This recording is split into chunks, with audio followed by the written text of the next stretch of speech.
Jean-Marc Ressegan élève 300 chèvres dans la Vienne et il livre son lait à une coopérative qui en fera de beaux et bons fromages. Mais qu'est-ce qui le passionne dans la vie? Le rugby? Les jeux vidéo? Mais pas que.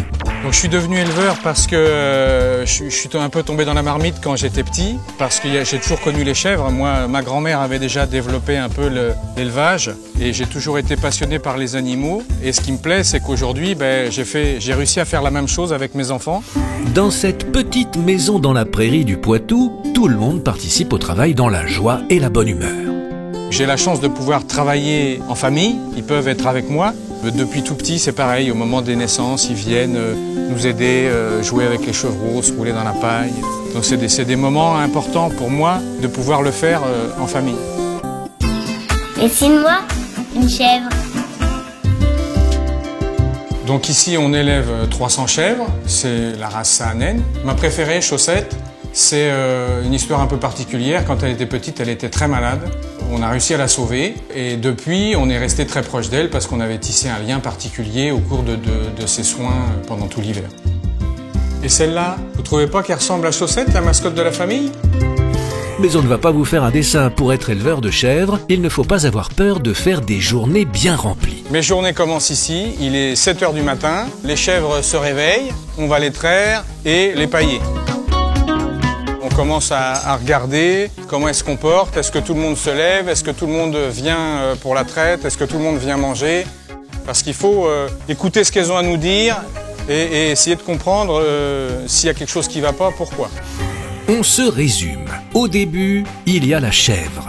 Jean-Marc traite la chèvre qui donne du lait. Ce lait est collecté par une laiterie qui le transformera en fromage.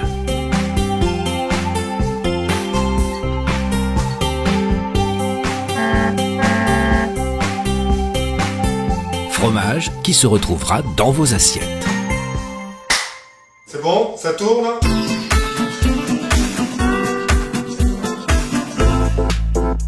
Moi, j'ai pas d'avis tranché, donc aussi bien fromage en entrée, en plateau ou les yaourts en dessert.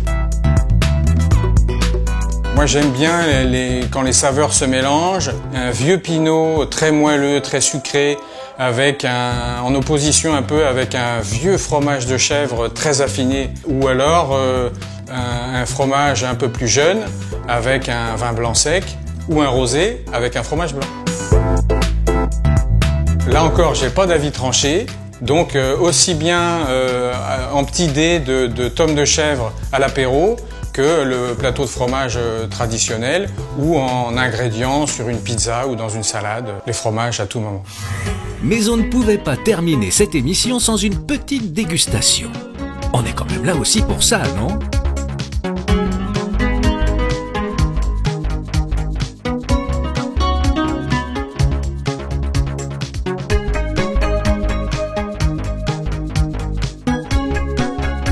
Encore des instants passionnément chèvres. Bon appétit!